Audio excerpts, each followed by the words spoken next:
No matter how many times I see that intro, it just pumps me up. Oh my gosh. Guys, welcome to Thundercats Cat's Lair. I'm here. I'm Mega J Retro, and I'm here with my good friend JP over at Thundercats Classics. JP, what's going on, bro? What's up, man? Just another wonderful, soggy, and humid Sunday here in South Florida. Is it raining in South Florida? Oh my Man, god. it's been nonstop. It's like I said before, I work in school, and every time it doesn't miss. Every time the bell rings and it's dismissal, torrential downpour, and it's so annoying, man. It's just like I don't know what it is. It just complicates things for me because I have to go pick up my daughters right after work. So I just, it's nonstop. It doesn't feel like the fall here at all.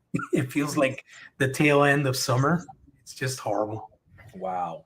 Yeah. That's crazy, man. Like I'm sorry to hear it's miserable down there. I mean, here in Canada, things are starting to cool down a lot. We've actually had single digit days here, so it's getting pretty chilly out here. Like the other day, I think we went down to like 10. So and that's like I think that's like 30 for you guys or something like that, 30 or 40. That's never Yeah, happened here. yeah, it's crazy, bro. Yeah, I know. Sorry, that's true. But I'm just saying like the temperature wise, right? Yeah, yeah, for But sure. yeah, man, it's been a crazy week for action figures, toys, and of course Thundercats. Things are really moving and shaking right now. I just wanted to remind everybody, if you guys haven't already, or if you guys are watching this from Mega J Retro or from any other location, Thundercats Classics on Instagram, please consider heading over to our new channel, which of course is Thundercats Cat's Lair on YouTube. That's youtube.com at Thundercats Cat's Lair. We are the Thundercats Lair, and we have great new content coming up, and we have a lot of great episodes. We covered so many things in the past 3 weeks, really. I guess is this our third week, JP, or Yeah, is this this is our is third this is week? our third week. Yeah. Yeah, but we've covered so much in the past weeks that we've been on. I mean, we celebrated 80,000 for Thundercats Cat's Lair, which now they're. Where are you right now, JP? You're probably closer to 97,000, or like it's getting close, bro. Not quite there yet. Right now, I'm at 94.8K. It's pretty close, man. That's 10,000. That's 10,000 more than where we were just last week, 2 weeks ago. We talked about the movie possibilities for Thundercats, as well as Voltron, and of course the Master Universe movie. We talked about the new Master Universe crossovers. I mean, JP did an entire unboxing of the first wave, except for Skelraw. Skelraw is the only one we didn't touch, and we even talked about the new crossovers, Wave 2, and really how kind of lazy they are, right, JP? I mean, they're just a little bit like Just a tad. it's two repaints, right? I hope they're repaints. It's two repaints and a brand new figure who's not really a brand new figure. He's just another repaint, right? So kind of lazy, Mattel, kind of lazy. So yeah, and then of course we talked about the Bull Airs, which I think your special edition concept is about to drop, right, JP, or has it already So dropped? And essentially, the shoes are available now. There's still limited quantities available. They'll be gone very soon. They only made 50 pair of each design. Um, and the way it works is for every 10 pairs sold, someone will randomly be chosen to get an extra mystery pair designed by me, but those shoes will not be revealed until they ship at the beginning of 2026 next year. wow, that's Yeah. crazy. So it's a That's crazy. big secret. And I mean, all I could say is they're called What the Mutant. So you're a sneakerhead and you're familiar with a shoe that is similarly called, then you might get an idea what you might be expecting if you're randomly one of the chosen one, right? Mhm. Absolutely. And these ones are obviously Thundercats themed. We have Chitara, we have Lino, we have Tigra. It's a great collection, and of course the last one being the mystery pair, which is of course What the Mutant. So it's going to be a lot of fun. We even took a deep dive into the Thundercats mini comic, and that was fun. JP and I did some voice acting on that one, and really dove deep into the lore and how confusing this book actually is. It's very, very confusing, JP. it's hard to tell what the story is right now, but I'm super excited at the next waves. The fact that they're continuing with the line and so many other opportunities for Thundercats going forward in 2025, leading into 2026. Before we get really into it, JP, let's say hi to everybody who's in chat. I think that people are joining us. Thank you guys for subscribing to Thundercats Classics and Mega J Retro. But please, once again, if you guys are interested, head over to Thundercats Cat's Lair. If you watch us on there, it would really help the algorithm and get people recognizing the video, the channel as well. And of course, we are live right now. This is happening here on Thundercats Cat's Lair. But if you're watching us from Mega J Retro or Instagram, you'll have a lot more fun, trust me, on Thundercats Cat's Lair. It's a great channel, and we really hope to start growing the community. You guys mean the world to us. Let's say hi to everybody who's in the chat. JP, we have Mother Slug. What's going on, Mother Slug? How are you doing today? Rolando Santiago, cold here in Milwaukee. I bet it is, bro. I bet it is. Junior, yes, I live in Miami, and it's back and forth. Ooh, that's crazy. But you guys had snow for the first time in years, right? Like I remember, like. Didn't it snow at the beginning of the year or something like that, JP? That was way up north. I think that was like probably Jacksonville, Tallahassee. Yeah. But I remember people were freaking out when it happened, man. It was pretty nuts. Yeah. So Yo Josie is in the house. Junior, hello everyone. It's been a while. Have you ever seen snow in southern Miami? I guess not. No. I've never seen snow here in Florida, but I've seen snow in general. The Mother Slug. It's been a long time, Jay. Busy as hell trying to sell the house. Everything is packed up and ready for the move. All my collections are in boxes. Dude, I just did that. I literally am still unpacking everything. I mean, you can see everything is still that's nuts. A mess. Moving stuff, especially when you have so many collectibles, it really puts into perspective how much shit you own. And then you're like, whoa, I really got to cut back. Yeah, it's crazy. I mean, JP actually had to move his Thundercats lair, because he sacrificed for his daughter, man. He's sacrificing for the family, dude. Like, that's crazy. Eugenius more flam. Love the new channel. Thank you, brother. Really appreciate it. Thank you for being a subscriber. We really appreciate it, bro. Yojo C. I wish they made 100% same remix of the OG Silverhawks. That would be really cool. I mean, technically, what do you think, JP? The reaction figures, I think they're about as close as we can get now. I don't think they're gonna bring back the Wing It feature. You know what I mean? The gimmicks are just not what the toy industry is going for. They're going for like pop and swap. You know what I mean? What are your thoughts about Silverhawks right now? Yeah, I think play action remains in that nostalgic corridor of the original 80s toys. I honestly don't think us older collectors now, the 80s generation, want that revisited in a toy form, because it just doesn't work. If you do toy action, you remove a lot of possibility for range of motion. Mm-hmm. So it's kind of a trade-off. I believe, I speak for myself, but I believe I speak for most collectors that we would rather have range of movement versus wing popping action or like thunder punch action, stuff like that. That's more of like a child thing, and we hold it dear in our nostalgic memories, but I don't think we want that kind of stuff now as adults. I think it does depend a little bit, but I think if you're talking about the adult 6-inch market, I think you're absolutely right. I think that more collector friendly type of ideas where you can pose them a little bit more and get the concept of Power Punch He-Man or Battle Damage He-Man, where they're just swapping pieces. But I think that when you talk about Origins, right, Master Universe versus Origins, which is still in that same style, and people are actually literally, the people who are collecting Origins actually say, how come it doesn't do this? How come it doesn't do that? And Mattel has actually tried their best to bring back those features. Battle Damage He-Man and Battle Damage, Battle Armor He-Man and Battle Armor Skeletor, they do the feature, but it's been reduced really a lot because the new Pop and Swap feature, which is their new gimmick, hinders the ability to add that into the figures. And they've tried with several other figures as well, like Cyclone and all these. And it's a great nod to the original, but there are cases where they haven't been able to do it. Tongue Lashor, his tongue doesn't flick, right? But they have the swap tongue. So it's a give and take, really. And we do know that with every action feature costs a lot more in tooling. So that's a big consideration, especially Absolutely. when you're marketing more towards a kid friendly as well, but kids aren't buying it. So it's kind of rough. But Slug, now is the only outlet.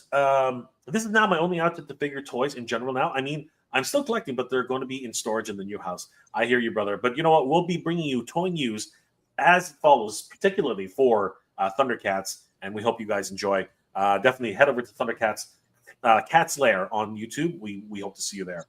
I wish I was a sneakerhead. I think he means sneakerhead. So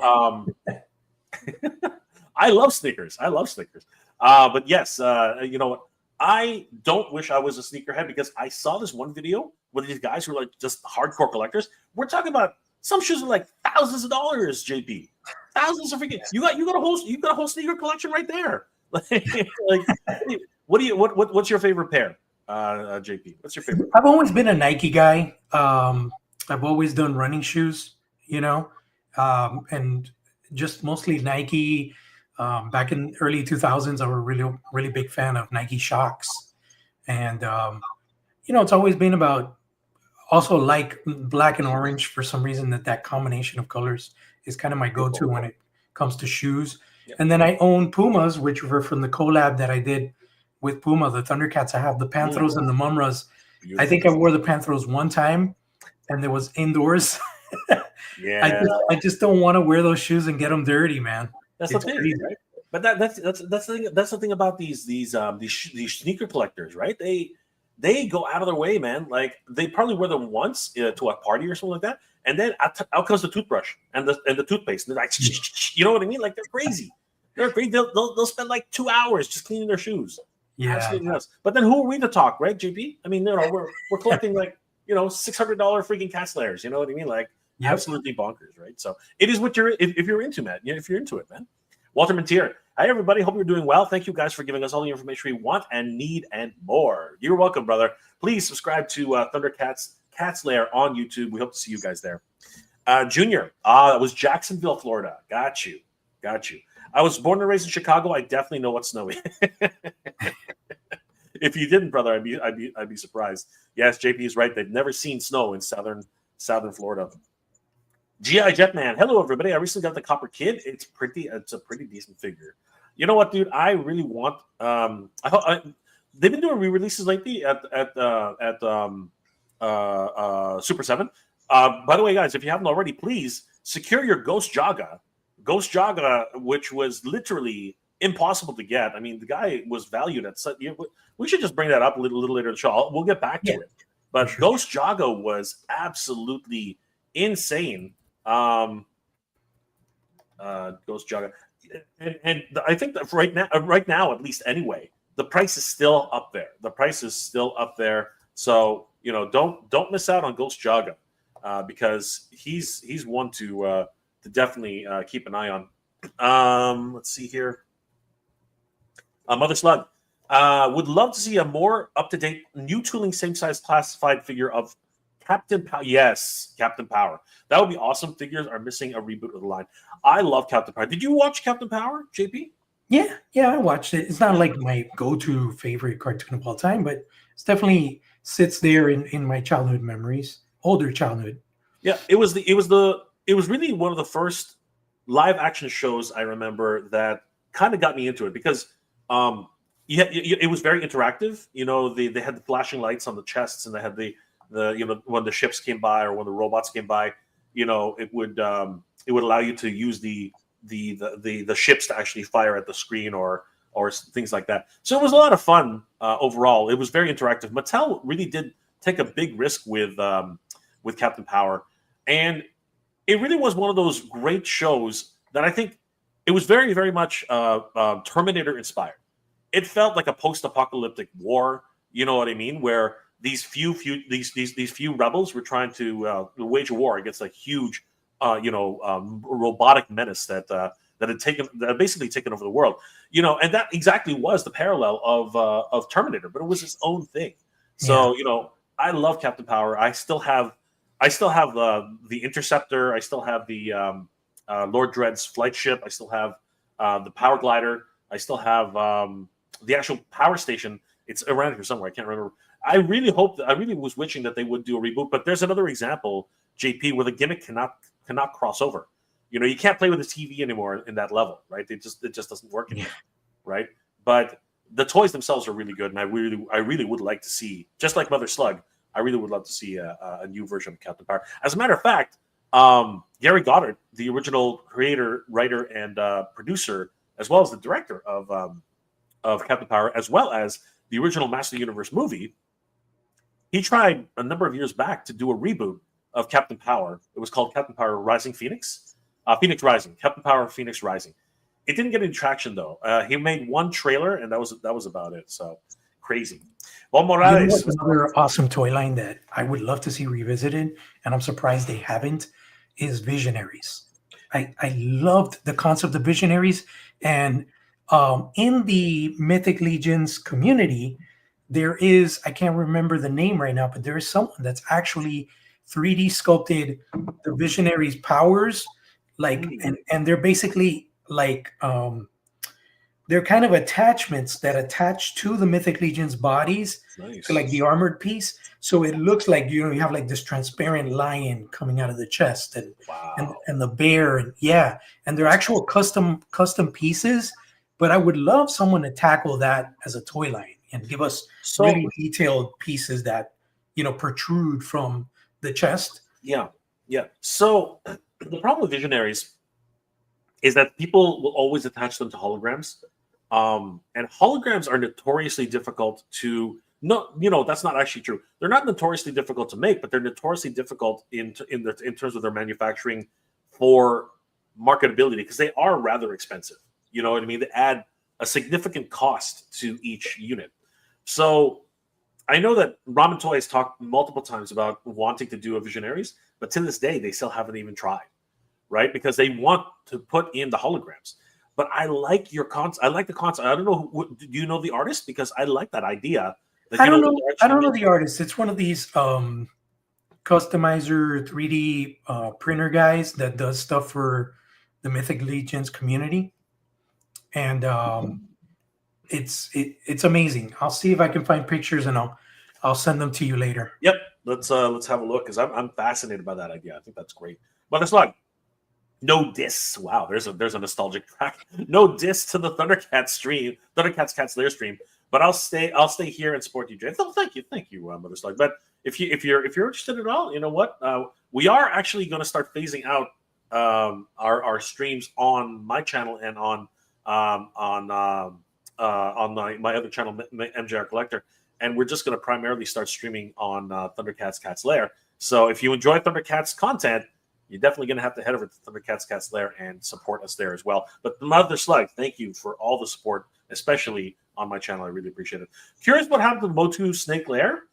Did it get its funding or not? Yes, it did. We're going to talk about that today. So stay tuned. We're going to talk about how that nostalgia seems to be weaning a little bit. So, Yo, Joe C, did you get the BTS glow-in-the-dark Mumra exclusive? No, I did not. I'm not. I think JP did, obviously. But he's commanding an incredibly high price right now for what it is. We'll take a look at that too. But I am not into glow-in-the-dark gimmicks. If it's like a specialty figure, if it was like originally the way it was originally anyway, I probably would have bought it. But the fact that they released the original version of the Matty Collector version, I was like, all right, I'll grab that instead. And I'm not really hung up on glow-in-the-dark stuff. But it would have been great trade bait, I'll tell you right now. That would have been awesome. Ryan Ventek, I think he's talking about Mo, who was at MFA Collectibles, who did the Visionaries. Oh, is that who it was? I don't know. Well, I guess we'll find out. JP, look up Mo on Instagram, maybe MFA Collectibles. So I don't know if that's the one. MFA Collectibles. But that's just a Visionary statue. I think JP's actually talking about actual customized figures. It's parts that attach to Mythic Legion's bodies. So it's like customized parts to create Visionaries using Mythic Legions figures. Got you. And I'll see if I can find it. Yeah, take your time during the stream. If not, we'll follow up later. Yeah, we'll do it in the next episode. Mother Slug, I said the same toy line the other day at local toy shops. I saw that same toy line the other day at the local toy shops. Visionaries collectors in the shop looked at me like I was from Pluto. They didn't understand why. It's a great toy line, man. It's a great toy line. Ryan Ventek, nah, maybe not. MFA never did anything with Mythic Legions. Yep, got you. And scroll down, LOL. Sorry, but I can only read so fast. All right, so JP, this week we had a lot of crazy things happening with Thundercats. Let's go ahead and talk about Jaga. Guys, as you guys probably know, Jaga was one of those figures from Super 7 that was only released through Super7.com proper. And when I first heard about Jaga, I thought, JP, I was like, they must have produced tons of this guy. He's a pivotal character in Thundercats. He's absolutely necessary for Thundercats lore. They must have made a ton of this guy. So I was like, you know what? But then I remembered that they're still pre-orders. They're not what's it called? They're not made to order, right? So this was not. No, sorry. How do we? They are made to order, which meaning that if you don't order it, you don't get it. So, did you get it on the first time around, JP? Yeah, or were you like, Jaga? Yeah, I was able to get one, and fortunately enough, I got him before It was crazy because I managed to get two at one point. I got one from the original Super 7. I didn't play around with that. And then I got one when BBTS suddenly miraculously had them in stock. At a slightly elevated price. Yeah. And I was able to secure one of those, but I ended up giving one of them to a buddy of mine that wasn't able to score the original Jaga. I gave it to him for retail. That's awesome. Collectors have to help collectors. And the thing is, I thought, naively, stupidly, actually, to be honest with you, that this thing was going to be supported very, very well. I thought, you know what, I can wait. I can wait until the end. BBTS is probably going to get it right away. And the reality is that's not what happened. What happened was Jaga actually did its run. It got people bought it. It came off of Super 7. And I was thinking in the late weeks, they would release it on Entertainment Earth and Big Bad Toaster. They did not. It literally was, as they said, the Super 7 exclusive. And then I was like, oh, crap, I didn't order it. And my biggest problem with Super 7 at the time was their shipping is really expensive, right? So they don't offer any, I would have had to buy something else to really justify the shipping. So I said, you know what, I'll wait until it gets on BBTS or Entertainment Earth. It was literally a year later before BBTS actually listed it, and it was gone. It was gone like that. I don't know how you got it, JP. They were gone in a flash. Like seriously, it was like, I think it was like half a day, and it was over. And of course, Thundercats Classics put it up on Instagram, and I think that's actually why they disappeared so quickly. Thanks, JP. Save some for the rest of us, dude. Like for crying out loud. But yeah, this was definitely one of those rarities, and you can even tell just by the historical price. I mean, right now, and we'll take a look at the overall history of this. Right now, the average price on eBay for sold auctions is $157.41, and for buy it now, the average listed price is $172.49, and that's like $102.41 difference than the original listed price, and $117.49 difference from the buy it now listed price. It's crazy. That is crazy, and that's the lowest found so far. JP has been $125.51 for the sold auctions, and $139.99 for the buy it now auctions. Mm-hmm. And take a look at the history of this thing, though. My God, back in October of 2023, it was listed as high as $306. Yep. JP, what the F, man? $306 for Jaga. I feel sorry for whoever paid for that one, man. Oh my God. That is crazy. There were 4 auctions listing it at around that price, and 4 people had bought it.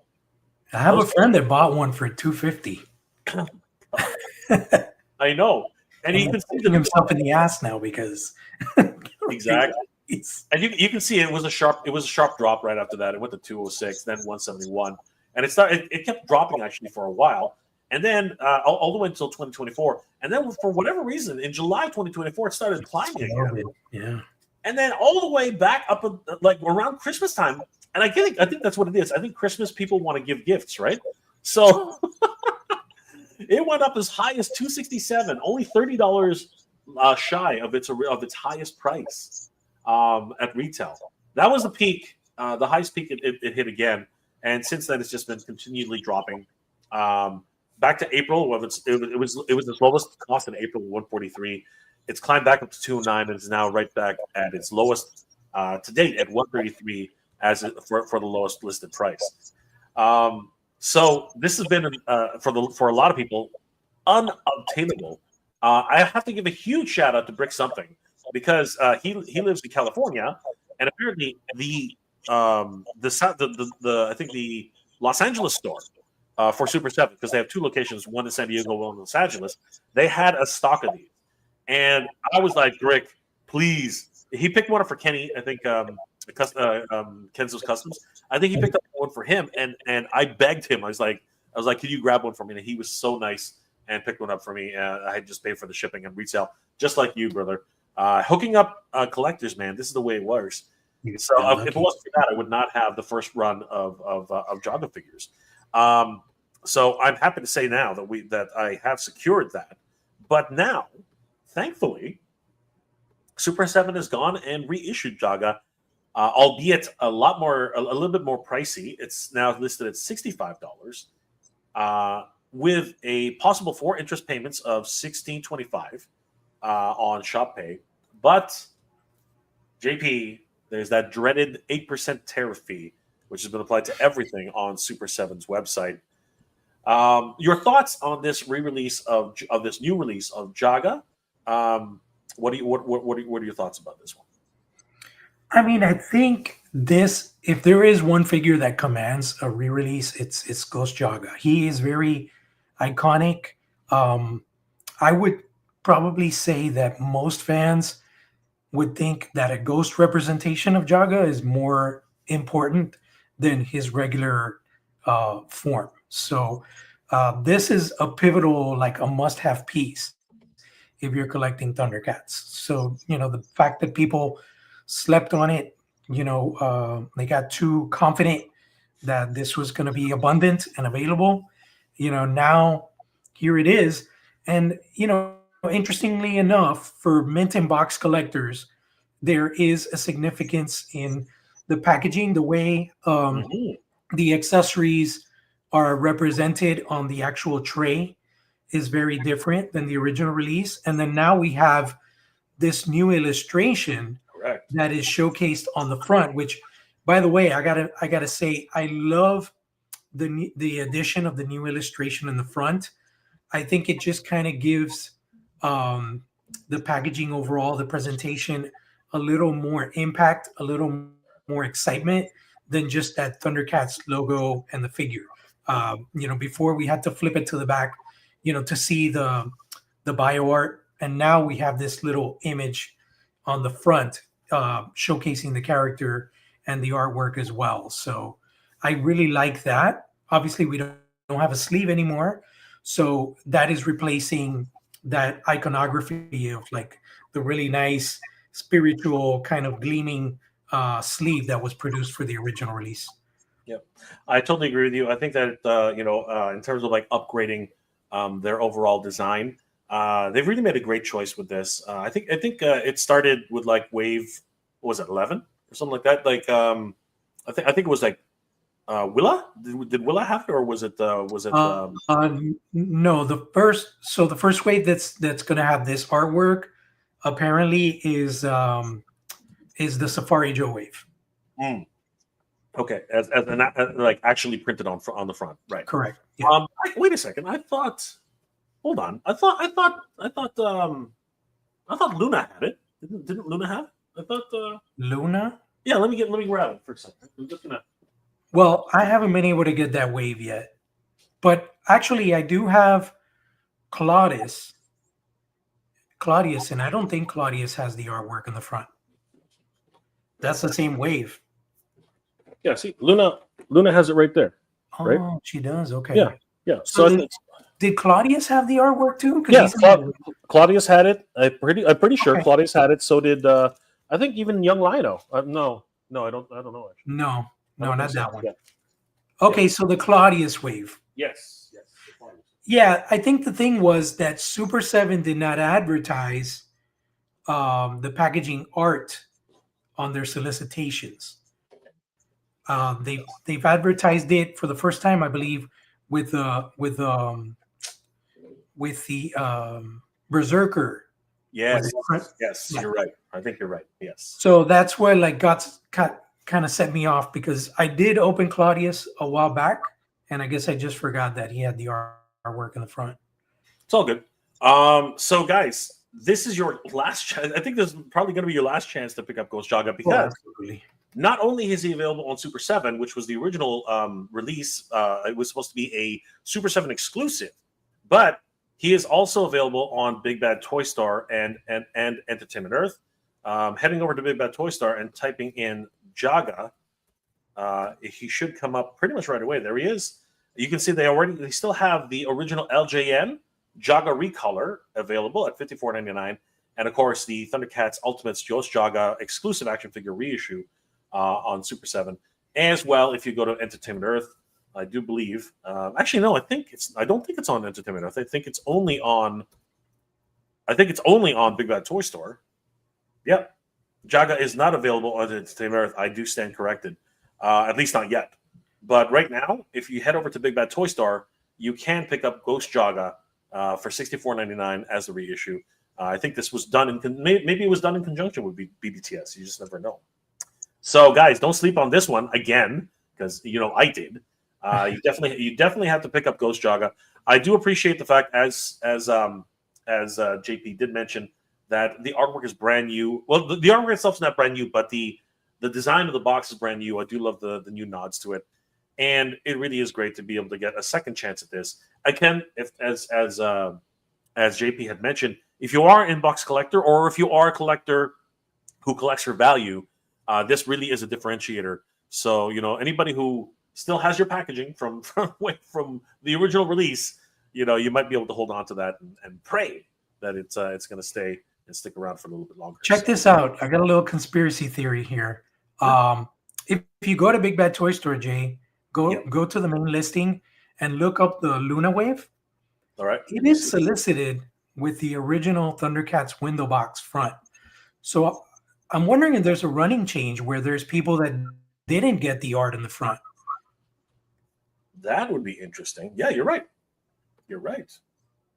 I don't recall seeing Claudius art on the front of my package. I have to go back and look at it, but that would be interesting, especially, when there's like these hardcore collectors that like to get every single variant or whatnot. It was solicited without that art. So I'm curious now. Yeah, no, you're right on the ball there. I mean, like that definitely is a consideration because if we go and taking a look at it right now, if you go on to Amazon, it's the same situation. This is the wave right here. Mm-hmm. Burbles, the Burbles, the Eternian Guard, the Thunderian Guard, and Luna and Amok, and of course Claudius. And if you look at the packaging, it doesn't. The first solicitations did not have them. So you are 100% correct, JP. They did not. They did at least on the initial release. It doesn't look like that. Does anybody have Claudius handy? Like, can you guys tell us if Claudius actually has this additional packaging or updated packaging with a running change, perhaps? Because that would be an interesting little thing to take a look at. Is Claudius honestly $85 on Amazon right now? These might be Canadian. Was that Luna? Was that the price for Luna? These are Canadian, by the way. This is Canadian. Oh, okay. I was like, wait a minute. Yeah, these are Canadian prices. But you can see here the Royal Thunderian Guard, same situation. Yeah. Right? So yeah, crazy stuff going on right now. But interesting, really fascinating to see all that.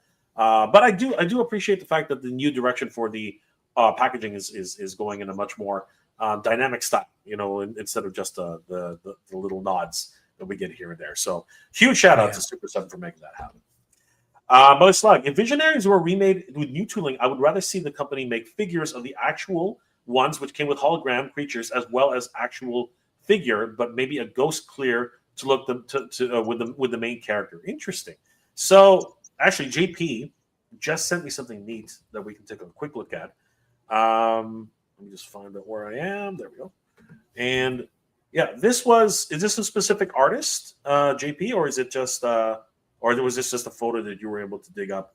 It looks like it's a customizer by the name of, let's see here.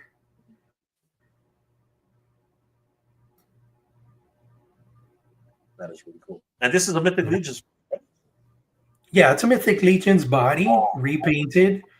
And then I guess somebody made those lenticular visionary chest plate and the shield. But I've also seen a transparent sculpt that attaches to that piece, and it's basically like the spirit creature protruding from the chest. So there's like a lion that I've seen that it was clear resin, and it attaches to the torso, so it looks like it's coming out of that chest thing. Yeah.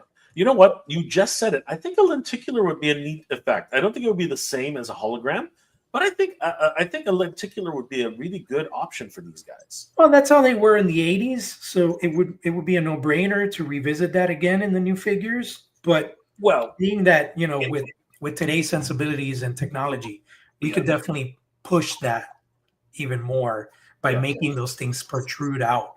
You know what I mean? Yeah. But the 80s, it was not a lenticular. It was an actual hologram like you had on your Visa card. Okay. Yeah, that's right. It was a hologram. You're right. Yeah. That's why, unfortunately, the line did sort of become a very limited line, because not that they were not expensive. The toys were not particularly expensive, but I think the cost to produce them, because they really didn't take off the way they were expecting it to. So I think the cost to produce them basically really, unfortunately, gave it a very short lifespan, short shelf life, unfortunately. But this looks amazing. Wow. And what's the artist name again, JP? I'm just seeing. I found it on a Visionaries fan page on Facebook. It doesn't say who actually did it. I would love to give credit to the person that did it, but I don't know who it was. Yeah. Anyway, if anybody knows who that artist is, please let us know. We would love to give him credit for his incredible work. Mother Slug, Yojo OC. I got the Jaga on first release with a discount code. Nice, congratulations, bro. That's great. Mother Slug, picture that JP Visionaries main character coming with a hologram creature as an actual figure. The Sindar creature. I hope you get the joke. Picture that JP Visionaries main characters coming with a hologram creature as an actual figure. Sindar creature. Okay, I'm not really sure I understand the joke because it's been a while for Sindar Visionaries. Let me see what we're talking about here. I mean, yeah, he's an ape. I get the reference for the ape, but I'm still trying to understand what kind of joke is that. Picture that JP Visionaries main character coming with a hologram creature as an actual figure, Sindar creature. You're gonna have to let us in on the joke, bro, because it's going right over my head right now. Me too, man. He's a monkey. I just don't understand what the. All right, Jabbar Robbins, happy 40th to Thunder. Yes, of course, happy 40th anniversary to the Thundercats. And you know what? It has been. Obviously, this was a huge thing being delivered. This was like the crown jewel, I think, of many people's collections. So, and of course, we are the Thundercats cast there. But seriously, it is incredible. Thinking 40 years of Thundercats, and we are very, very excited. So many things to celebrate, so many things to just remember, and hopefully we'll get. I really want. It would be a great Thundercats birthday present. If they would finish that last season of Thundercats, the animated series from 2000, what was it, 2009? 2012. 2012. That would be a great gift to They all. had a very robust storyline Yeah, planned for that cartoon. I think they had like 5 or 6 seasons planned. which is sad because okay, so a little bit of we might as well talk about it, JP. A little bit of the main problem I saw with the Thundercats, I'll call it anime because it was very anime inspired, right? I'm gonna say that the main problem with the Thundercats anime was that they didn't they didn't stick to a freaking schedule. It kept bouncing from time slot to time slot to time slot. It was hard to figure out when you were going to watch this thing. And kids Yeah. at the time, and kids around that time, still watch cartoons. They didn't they lost interest. They couldn't figure it out. They couldn't find it, and it was just a damn shame. Like, Yeah. were you able to watch it the first time around, or did you have to download it? Like I did. I had to download the whole damn thing. No, I was able to watch it. I Really? would just, yeah. I remember what you're saying though. Like, it was changed. The time slots were changed a couple of times, and I think that was the problem. They were trying to get that sweet spot to get kids and not just fans to watch it. Yeah, yeah. But that's the thing. Kids have very short attention spans as it is, and if you don't put a regular schedule on it, they're going to just abandon it, right? Avatar: The Last Airbender. The reason it did so well was because it was consistent. It was consistent. It was funny. You know what I mean? The characters were so endearing, and I think Thundercats had that same energy. But the problem was that it just did not have the time slot, and I think that the toys were also. I think it was difficult to figure out where to get the toys as well. I mean, like here in Canada, I barely saw them in the stores at all. You know what I mean? I think specialty stores carried them.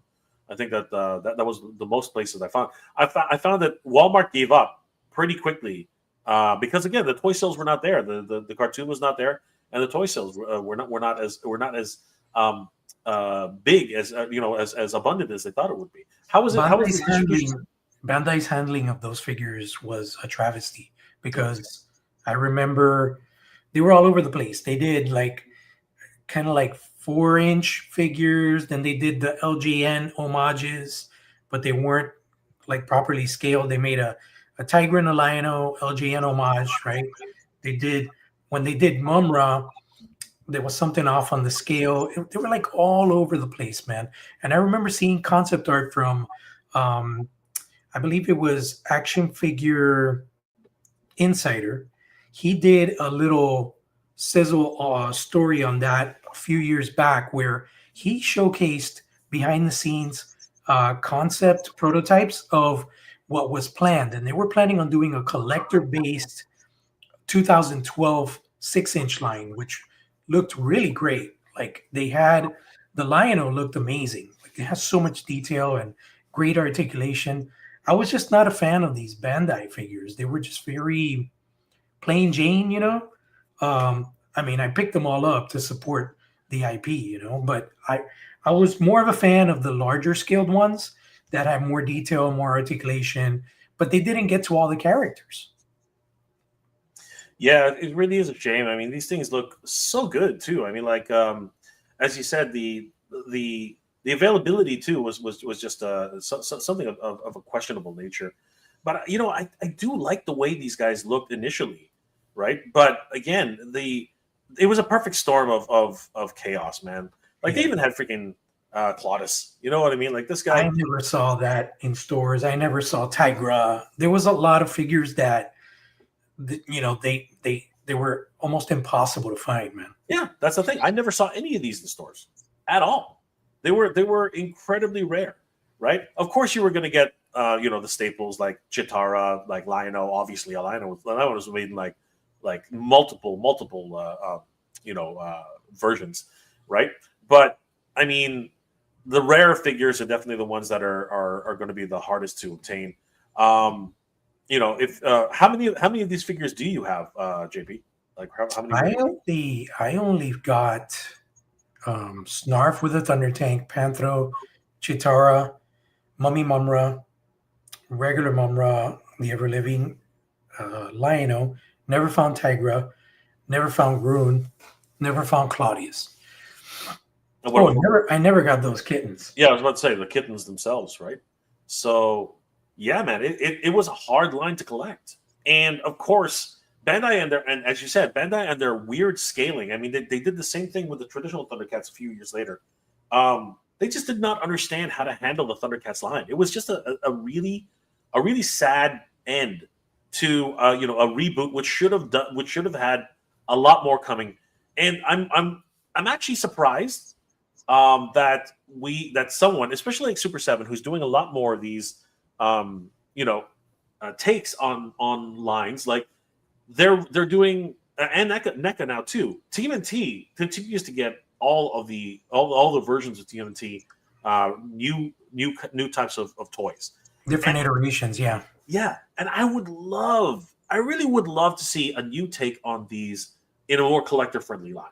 You know what I mean? But it's such a hit and miss. You know what I mean? There are people who love the series, and there are people who basically don't have no idea that the series even exists. JP, it's crazy. Well, I can say that if you're a fan of 2012, there might be something in the distant future that might make you smile. I could say this. I did ask Brian Flynn specifically about the 2012 animated series, and he did say that that's something he's considered. So, who knows if, Super 7 surprises us maybe in 2026. And because, I mean, honestly, now with the transition to DX and the revisiting of the core characters multiple times, there is definitely that space now for them to, tackle a different iteration in action figure form. It all depends also on sales, though, how that will go. I would see them probably exploring with like doing a 2012 Lion-O to see how that performs, and then trickling them out. Maybe doing kind of like how they do with the toy recolors, where they'll throw in a 2012 in every wave. You know what I mean, or something like that. But that had mixed reactions with properties like. That was a real problem with Hasbro and the Power Ranger line. Like they would trickle out a figure here and there with the main line, and it was just one of these things where it got confusing for fans. You know what I mean? But I still think it's a great concept and a great idea. You know what were really cool? When we were at San Diego Comic-Con, speaking to Peter and Hector over at Mondo, they literally hinted. Not really hinted. They actually sort of like just said it straight out. We have a Mondoverse. Like they actually have their own Mondo style of universe. Because they were talking about how the new Teenage Mutant Ninja Turtles line that they are actually creating is part of this Mondoverse. And the fact that imagine the Teenage Mutant Ninja Turtles had actually continued the movie line, but the original movie, not Secret of the Ooze, not what's it called, the Travel Back in Time, whatever movie that was, right? The samurai one. Imagine they were like the hardcore, turtles from the first movie, and they just continued on that trail. I think that's awesome because the turtles are coming out right now literally look like the ones from the movie, and that looks amazing. And because they now have the Thundercats license, right? I wonder if they were offered 2011, because if they were offered 2011, I think 1/12 scale. If they do 1/12 scale in the Thundercats line, I will lose my mind. I will absolutely lose my mind for this version of Thundercats. Again, just pipe dreaming. Don't know if anything's coming about or not, but we shall see. We shall see. Let's take a couple of questions, guys. Ryan Ventek. Visionary stopped when Hasbro didn't renew their contract with Marvel/Sunbow. The same reason MLP and Gem disappeared. No more Transformers episodes were made outside of Japan. And G.I. Joe went to DIC. I mean, that's fine for the cartoons, right? But in terms of toys, and this is an important thing to understand. If toy sales aren't there, that actually dictates whether or not the cartoon, at the time anyway, that dictated whether or not the cartoon would continue. Absolutely, yeah. It really sucked. It really did. Yojo C, I see the box is different with the figure. Will the figure be different? No. If you're talking about Amok if you're talking about Jaga, no. It's the same figure. The thing about reissues, and let's just talk about business now, JP. Reissues are made to make money for the company, and Super 7 is in that mode right now where they need to actually start making money for their investors. Yep. So it's a good move, in my opinion. It's a very, very good move. Torque Cartel, Mario, what's going on, brother? Jay, They actually have them in store at Super 7 Downtown City. Get the heck out of here. They're already in stock? Wow. They're shipping. Yeah, they're shipping. If you look at Big Bad Toy Store's pre-order, it says scheduled October shipping. So it's yeah. That is awesome. That is freaking awesome. I am very excited to know that Jaga's already ready to ship, or started beginning its shipping run. That is freaking awesome. So speaking of Mondoverse, it's funny that you mentioned Mondo because I had this guy as my desk mate today, and I know a lot of people have this kind of love-hate thing with the Mondo Snarf, but I love this figure, man. I think it's amazing. I think this is if Jim Henson were involved in any which way. Like, remember when we were talking last week about the Thundercats live performance? Imagine if Jim Henson would have designed a Snarf suit back in the day. This is what it would look like. It would be like something comes out of Labyrinth and stuff. Like, he's not creepy. He just has kind of like that Jim Henson puppet kind of look, but I don't see anything creepy about this, except for, if you light it, like campfire lighting and stuff, it'll look a little... You say that, but some people think that Jim Henson puppets are creepy. Right? No, they are. That's what I'm saying. Yeah, but let me ask you this. Did you get the timed edition lineup? I did. So a huge shout out to Titan Toys, because I missed the window and they came to the rescue. So guys, if you haven't already, please head to Titan Toys. I do believe they still have a couple in stock. And the timed edition with Snarf? Yeah. Oh, that's awesome. Well, So this figure here, it's beautiful. I love its inclusion with the first figure, which is Lionel.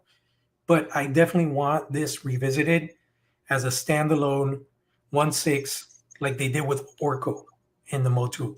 I think there's a lot of possibility. His little knapsack, candy fruit, different expressions, articulated maybe a bendy tail. He could probably come with Snarfer this time. I think they always like to include Snarf is too important of a character to just be a secondary, like an addition to a 1/6. Yep. He definitely needs to be revisited. Yeah. No, you know what? So I remember at the time when I first saw him, I did say something like, "Wow, he looks a little creepy." I did say that. But when I actually have them in hand, and here's the difference, guys.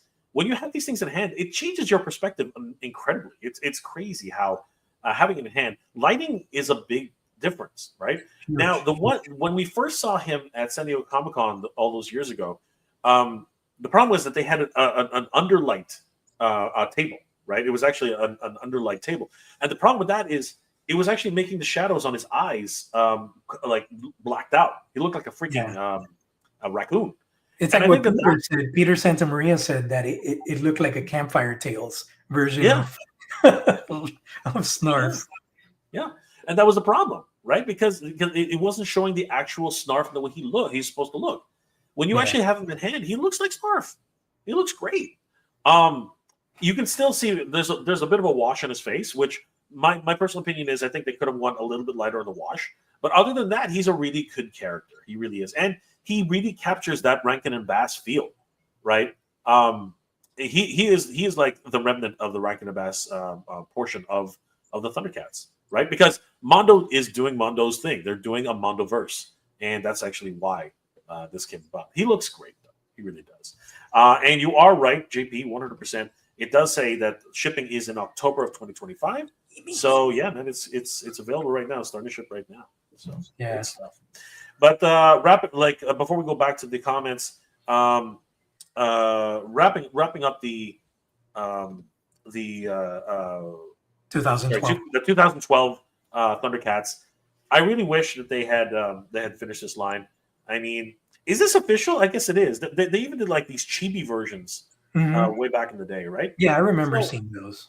Yeah, they were trying everything to keep this line relevant, but that's another one that I never found in stores. They did produce a Slithe, or I think he was planned, They had a Scythe. They had a Jackalman. I never saw those, man. Yeah, and that would have helped out too because there really was nobody to fight.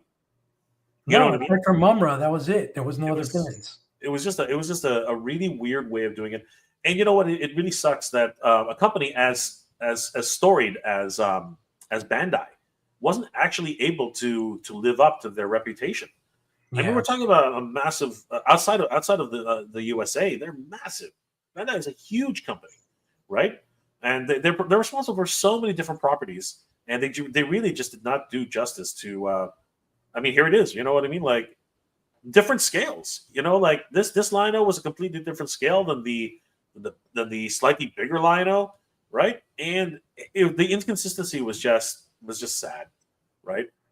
But they were trying their best. I mean, they're releasing anniversary packs, they're releasing multi packs, they were doing everything they could to try and save the line, but a little too maybe too little too late. yeah. This was a neat one. Wow, I never saw this at all. A No, golden Lino and an invisible Tigra. yeah, no, I didn't see that. That's crazy. That's crazy.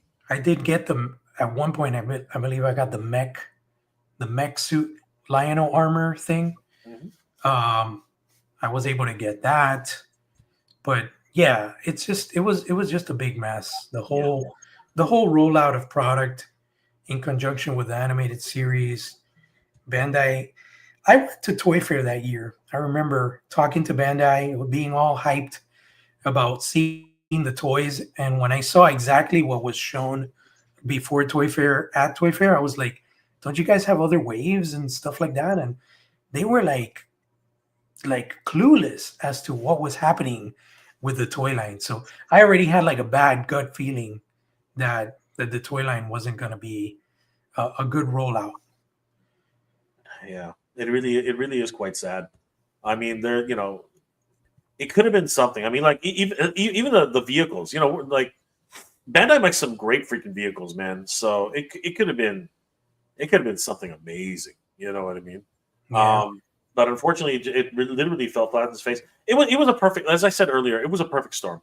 There was just so many things going on at the time that really went against Thundercats, mhm. and it was sad because I was really excited when I heard that Thundercats was coming back to TV. I was like, oh my god, where can I see this? And yeah, it was really hard to keep track of it for at times, right? So yeah, it really is a crying shame, honestly, to see what happened and what could have been, what could have been. So Yeah, here's those chibi versions, and yeah, man, without the mutants, it really did feel rather empty. You know what I mean? Trying to, I mean, yeah, Mumra's a really difficult foe to defeat, but right in the beginning of the series, the reptilians take over the Pride. You know what I mean? Like it was crazy, right? That was yeah, the whole point of the series. That revolt and the divisions between peoples, right? There were a lot of great messages in Thundercats. Did you get the sword? no, yeah, I did. I did get the Oh, sword. you didn't get the Sorry, sword. I I did. never saw these. I never saw these. Yeah, these are the ones you were talking about. The Slides, slide figure. the lizard with the This one cannon. too. That's awesome. You see, all the stuff that never got made or never came out. That's the stuff I would have been more excited about. Yeah, it's crazy. It really is a shame. I didn't get the sword because I was like, this is not the sword of honor. I could not get over how weak this sword looked to me. I was Yeah, like, this is terrible. I was literally like, I cannot like appreciate this sword. And you know what? Looking back at it now, I actually do appreciate it a lot more now than I did back then. The design was really nice, but I could never get over how beautiful the original Sword of Omens is. And of course, now the hopefully Trick or Treat Studios will be able to get their license in North America because everybody in the UK is just really. I'm so jealous of everybody in the UK right now. A lot of people have been sending me pictures. A lot of people have been offering to send it to me, and I've been like, "Yeah, if you find one, please, I'll pay the extra shipping for it." And it's funny because here in Canada we have His Majesty's postal service, so it actually wouldn't be too expensive for me, comparatively anyway, because the sword itself is really expensive. This is an interesting vehicle. Was it actually part? Yeah, you could actually attach. I love that. You can attach the Thunder Racer onto the Thunder Tank. That is so cool. Yeah, as an expansion piece. It's gimmicks like that I really like. You know what I mean? Anyway, let's move on, JP, because just so many missed opportunities in a lot of places. We should definitely dedicate an episode to just 2012. Oh hell yeah! Oh hell yeah! Oh, you know, and I'll see if I can dig up some of my figures and stuff like that. For sure. 100%. Let's do. You know what? It's been years. We should just do a revisiting of the toy line. We should do a revisiting. And why not? You know what I mean? I mean, an anniversary should be coming up pretty soon. Why not? Yeah. Ryan Ventek. Visionaries. It was a co-production. They both the toy line and animated series under the supervision of Flint Dill. Yeah, it's fine. But if it doesn't sell toys, it's not gonna do anything. Bionico. Bionico. What's going on, Bionico? Good to see you, bro. Oh, that's Motu. That's Motu. Yeah, I was like, wait a second, I know that. I recognize his cartoon character, and that's his last name. That's exactly what I was like, wait a second, I know that illustration. Guys, this is Motu Comic. Head over to Motu Comic on Instagram, man. He's doing some great stuff. A lot of cool stuff with Thundercats. A lot of cool stuff with Brian Flynn. I'm just kidding. Mother Slug. Sindar was the main bad guy, and his creature was a giant gremlin. Okay. Sure. I mean, like I looked at it about that, but I mean, that's great information. You know what? It's been so long. The joke still went right over my head. I'm still not getting it. Yo, see, I'm older than Lionel. Well, I think that's all of us, bro. I think we're all older than Lionel. We were kids. Of course, we're going to be older than Lionel. Bionico. I'm happy for the new Lionel. Very gorgeous combine of the new full body and face vintage, and this blister is perfect for me. Absolutely. Huge shout out to Bionico. We got to talk about that for sure. Give him a like and a follow. Eugenius. I love that show, dude. It was such a good show. Honestly, I really wanted to finish it. I hope Netflix will pick it up one day. Bionico. But I insist that they do the reissue. Yeah, we're all hoping for it, right, JP? We're all hoping for those reissues. But it's like I still think the Thundercats toy lines needs a crowdfunded Castle Plundar set. That would be so cool. I know. I'll be honest with you. Not that it was difficult to get this funded, but it was difficult to get this funded. I'm not gonna lie. This one. It was not easy. I think that when it hit its initial raise, it finally started to gain traction, but it was tough, man. It was tough to get this. Yeah, I don't see a Castle Plundar in the horizon, unfortunately. No, it's not. And the thing is, it's just not like as important as it is, which it is. It's just not as iconic. I think the Mudbraw's pyramid set, his pool, you know, his mystical pool, right, and the ancient spirits of evil. I think that is so iconic, and it really needs. I mean, we've seen 3D printable versions out there. People are very excited about those. So I think that one has a lot more traction. Rod of Estate and G.I. Joe series, not canon as it had Grunt in it, but it was the alternate world where Cobra took over the world along with Clutch and Steeler. Yes, I remember that episode. It was pretty fun. So that was really good. Ropey John. I'll go back to the Visionaries topic. Ace from Ramatoy mentioned that they have plans to move forward with their Visionaries. He mentioned in the past live streams for a few months ago. Yeah, but he's been talking about it for years. I know. One thing about Ace, though, he is a man of his word. So if they can figure it out, we will see. And I think that JP's idea where they have actual versions of the animalistic forms, that would be really, really neat. Yeah, okay. Let's keep going, guys. Really quickly. Mother Slug. Those Thundercats didn't give a Cats vibe, which is why I think the line bombed, changing much to what are you talking, dude? They were more Thundercats than the current. Like they were actually cats. They looked very cat-like. So I don't know, but the thing is that it's really weird though, because then you know we can really start talking about the differences because there was Thundercats 2012, but then there was Thundercats Roar. Like we can really get into this, guys. We can. I know like, JP's been pretty much no, absolutely. But we will eventually get to that because there is fever about that, and just how, again, everyone's talked about it. We should talk about it. We're a Thundercats chat. Yeah. Right? If only the toy designs of 2011 had the sight beyond sight. Ha ha ha ha. Very funny. Seth Amateur, what's up, guys? What's up, Seth? Good to see you. And of course, Ryan Vintek. Chitara was blonde woman with a red eyeshadow. Yeah, I mean that's what she is. All right, guys. Let's talk about nostalgia. Let's get back to the main topic at hand, because this is the one that really sort of the question here is, when is nostalgia gonna actually lose its luster? Because as much as we love Thundercats and Marvel, DC, all these companies continue to lean on nostalgia. It's almost like the properties themselves will have an evergreen aspect to it, right? But that's not going to happen. I'm as much as I love all these properties, I'm not going to always be here. JP is not going to, the new generation has to sort of, find something to attach to.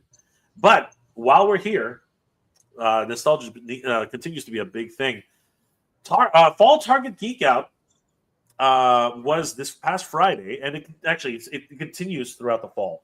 We've had 2 drops so far, but for Thundercats fans, the most significant drop was this past Friday, sorry, where I woke up in the morning and all of a sudden Thundercats Classics was yelling at me from my feed saying, "Look at the LJN Toyetic Thundercats." I was like, "Oh my god, I can't believe it!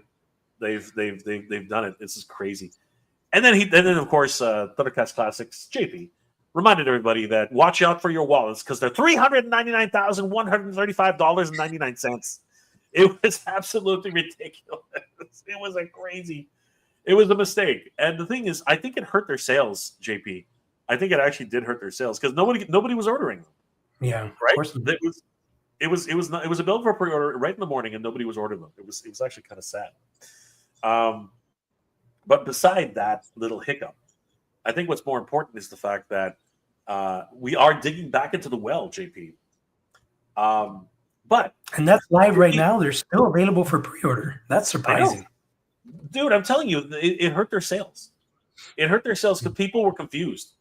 People were confused. They didn't understand what was going on. And unfortunately, before you go to work, a lot of people, once they get into work mode, they're kind of done, right? They're just too tired at the end of the day to really go back. I think that was one of the other things that was really part about this whole process. JP is the one who noticed this. This is not just a reprint or re-release of the LJN Thundercat Lino. JP, what did you notice about this new Lino specifically? Well, it looks like they're not giving us the toyetic Lino figure re-released. It Correct. looks like this is the new Rankin Bass body with the pinless joints. Sure, and primarily you can notice it on the chest. The design underneath the chest, the pectorals, that's completely different from the original Lino body. That's what stuck out for me immediately. So it looks like the only re-release aspect is the head portrait, which was included with the original more Motu type base body. What I'm hoping, and I'm wondering what you think, Jay, is as far as the claw shield, do you think they retooled that so that it clips over the original hand like the 80s toy did? Or do you think that's actually going to be a peg-in kind of dealio? Because you noticed with the Rankin Bass, they didn't do that. They did like that weird tiny claw shield, remember? Yeah. So I'm just curious how this one's going to work. Yeah.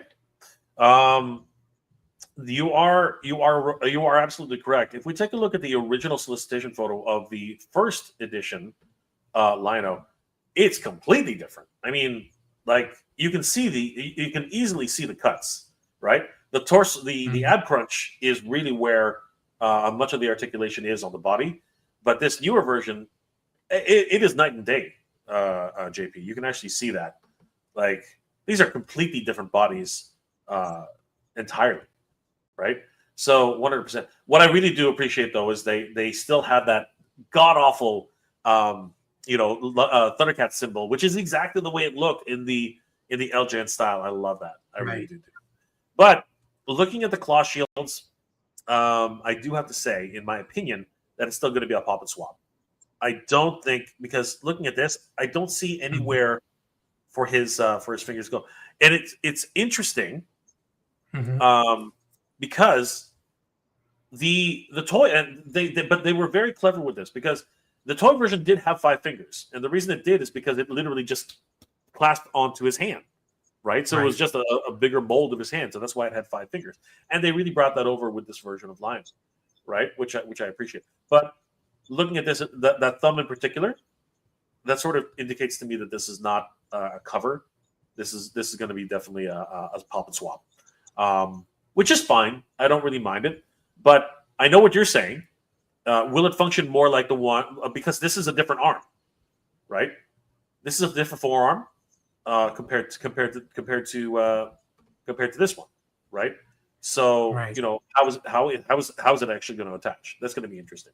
But I think it still will be very much the same as the Reichen Best DX version, right? Which still, it was just one of those. It's still a swap. It still is a swap claw, right? I mean, it is the original. So the original LJN was a clip. So basically, you would just clip it, kind of like a shield. You would clip it over the wrist, and then it's because the claw shield is so much bigger than the regular hand. The small hand was completely non-visible because it was enclosed within that opening side of the claw shield. They could still pull that off here, because I know what you're saying. But if you were to bring that claw shield down and put it perpendicular to the regular hand, that hand can still fit inside if the side we're not seeing of the claw shield is hollowed out and just has a clip. So I don't think Super 7 is going to do that, because that would be all new tooling. But it would have been awesome to give us that bonus where it's like, hey, not only are you getting the toyetic version with pinless body, but now you could actually clip on the claw shield like the original LJN figure. You know what I mean? Yeah, I totally get it. I'm not sure they would go for that, though. I mean, the pop and swap gimmick is exactly what it is. Master Universe is doing it. You know what I mean? The replaceable hands and such, and exactly as you've illustrated here, from the back, from the front you can't see it at all, but from the back you can easily see that it was just a cover, right? Yeah. But that was one of the beautiful things about accessories and gimmicks back in the 80s. They had to be so clever with how they created their toys, to make it. What the heck happened to his sort of? Oh my god, dude! What did you do? It's impossible to get like a perfectly straight sword of omens nowadays. I had a straight sword of omens. Screw that, man. I had it. Yeah, but when you were a kid, right? Bro, not now. Oh, well, here's the other thing. I have since lost it. So it's even worse, right? But dang, man, come on. Take care of your toys, guys. Come on. I still have my line. My line was buried somewhere. I got to go find it. But yeah, I think that would be a really wonderful nod, JP. But here's the other thing I was going to bring up with this. As these are DX figures, there's a lack of accessories. So, I mean, these things are very thin on the accessories. And I get it. $35 each compared to a $55 figure, now $65. I guess one could argue that you should just be grateful for the price. Well, I get that, but here's my problem now. My problem is Snarf. Snarf comes with nothing, absolutely freaking nothing. Here's okay. So here, JP, let me ask you this pivotal question here. Snarf comes with a satchel. What the heck is supposed to be in that satchel, JP? It's just for aesthetics. Screw that, man. Screw that. It's supposed to be candy fruit. It's supposed to be a whole imaginary candy fruit. Yeah. Bro, yeah, I mean, like in a perfect world, the way I would do when they do a Mondo version of Snarf is I would make the satchel open and you could actually put candy fruit inside. Yeah. Come on.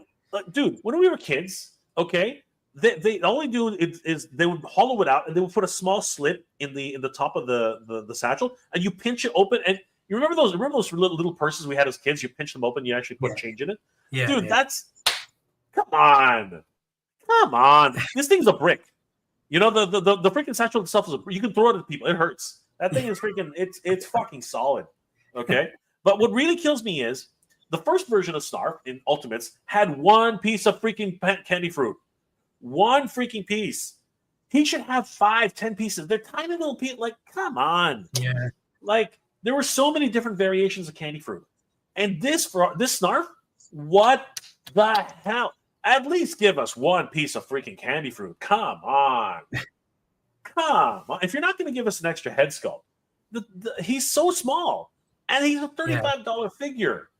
He's a freaking $35 figure, but no. Instead, hey guys, this is the first 7-inch fully posable Snarf figure, the toy version. You're never going to get him anywhere else. Come on, Super 7. What are you doing? Oh my God, Brian, come on. Like, would it kill you to give us 2 extra pieces of freaking candy fruit? Come on. Even the first one only came with 1 candy fruit. It barely looks like candy fruit. It looks like a freaking peach. So, whatever, man. We should have candy canes. We should have, candy cakes. You know what I mean? There should be freaking candy fruit, dude. I know I'm on my freaking soapbox right now, but come on. What do you think of the value on this one? Actually, you know what? What do you think of the value on both of these, JP? Lionel. Well, I gotta say, I'm surprised that they remained at $34.99 because with this whole tariff thing, I was worried that they were going to bump them up to $39.99. So yes. I'm very pleased that the $35 price point remains. Lionel is definitely more worth $35 than Snarf. But then when you look at the secondary market, Snarf is one that's also fetching some high numbers. I love the fact that they gave us an LJN more toyetic colorway for Snarf rather than just giving us the classic Ultimates colorway. And, he retains his original articulation, which is great because I was worried they were going to water that down and give us more of a static Snarf. And then what's really cool is that he brings the dagger version of the Sword of Omens in the LJN toyetic recolors. So I got to give credit. And you know that when it comes to Super 7, it's not very often that I give credit, but I got to give credit to as far as the design and the concepting of this. It was very smart to go the toyetic route, especially with Lionel. Lionel is a figure that when I got him, I never took mine out of the package, and I was always, I got to get a second one. I never ended up getting a second one. So I am so glad that they re-released this and gave us a new pinless body to boot. So thank you so much, Brian, Super 7, whoever thought of this. Definitely going to be ripping one of these open. I already pre-ordered one at Target. I didn't pre-order Snarf because I have a feeling he's going to be, sitting on the pegs. For that price, it's just kind of hard for people to buck out $35 for such a tiny figure, I'm hoping for a clearance. I'm hoping for a clearance. I don't see that. I mean, if I see anybody going on clearance anytime soon, it'll be Monkeyan. And I hate to say that because he's my absolute favorite mutant, but he's the one that's kind of like peg warming, Yep. But like I said, Snarf might be in that same situation, and eventually they do have to clear these out. So something's gonna happen. I would hate to see these go to Ollie's. I would hate to see these go to Ross because again, I just love Thundercats so much, and whenever I see something do that, it does hurt me a little bit, just a little bit. But it is what it is. I mean, the life cycle of toys is such that you're gonna see that type of situation. All right, so Rodimus Prime, 1982. Jay, we do not talk about Thundercats Roar ever. It needs to be lost in forgotten time. No, we must talk about the Thundercats Roar. It is part of the history of Thundercats, and unfortunately, a sad yet cruel history. 6'10", Yo Joe Daddy. What up, ladies and gentlemen? Y'all smash that like button and subscribe. Thank you, my friend. Really appreciate it, guys. One more check-in. please, if you are watching us from either Mega J Retro, Thundercats Classics on Instagram, please consider checking out our new channel, Thundercats Cats Lair, on. Oh, sorry, Thundercats Cats Lair on YouTube. It's youtube.com/@Thundercats Cats Lair. We're trying to grow a community of Thundercats fans, and this is going to be great. We covered a whole bunch of topics already in the past. I think you guys will definitely appreciate all the really great stuff, especially the question of, are these lazy repaints really Mattel? Honestly, you can should these have even been considered? And of course, guys, definitely check out my voice acting skills along with JP's amazing voice acting skills on Thundercats mini comic reaction and review. I'm just kidding, but it was a lot of fun doing that. And of course, the great Thundercats Classics JP reviewed all 3 of the Thundercat Master Universe X Thundercats Wave 1. Only one that we missed out on was Skelra, but that will be coming soon. I ran a poll on the Panther Man redesign that I did. Yep. And everybody wants that instead of what Mattel showed. So that's awesome. There you go. So, guys, please head over to Thundercats Cats Lair on YouTube. We hope to see you guys there. Pedro Ribeiro, all the way from Portugal. What's going on, my friend? How you doing? Always good to see Pedro. Guys, Pedro has his own customizable Master Universe vintage toys. You should definitely check out him on Instagram. But it's love. New Thundercats line was like the new 90s Motu line. Both lines did bad because collectors wanted something more like what they had when they grew up. Don't change it if it works. Outfit changes is a huge no-no. I don't know if that's 100% true, Mother Slug. There were a lot of fans of the Thundercats 2011 line. But at the end of the day, it's one of these things. If you're not consistent and the toys just are not released the way they're supposed, there was just so many mistakes I've had. And very poor planning. Very poor planning. Exactly. Yeah, JP's 100% right. It's just something where you need to have a good plan going in, and they just did not have a plan. They were relying on nostalgia, which is what we're talking about. They were relying on nostalgia to carry it, and it did not necessarily carry over. Even those of us who wanted to watch it, they made it really difficult for us to watch it and collect the toys. It was just absolute terrible situation. TW, I'm not a huge fan of Thundercats, but these new figures is overkill for me. I'm happy with the Origins versions. Great, and I hope that you collect all of them. Let us know what you think of Wave 2. Is it lazy? Is it something that you're interested in? I still have no idea why these new ones are deluxe. JP, would you like to take a tackle at why these figures are deluxe? Because they already coined their toy line Ultimates, so they have to come up with a title that's not Ultimate.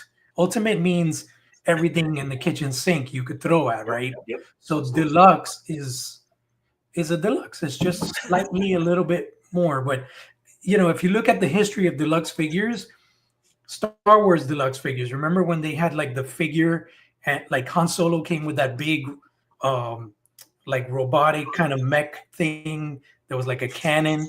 That was during the Power of the Force, I think later years after Power of the Force, they did those deluxes.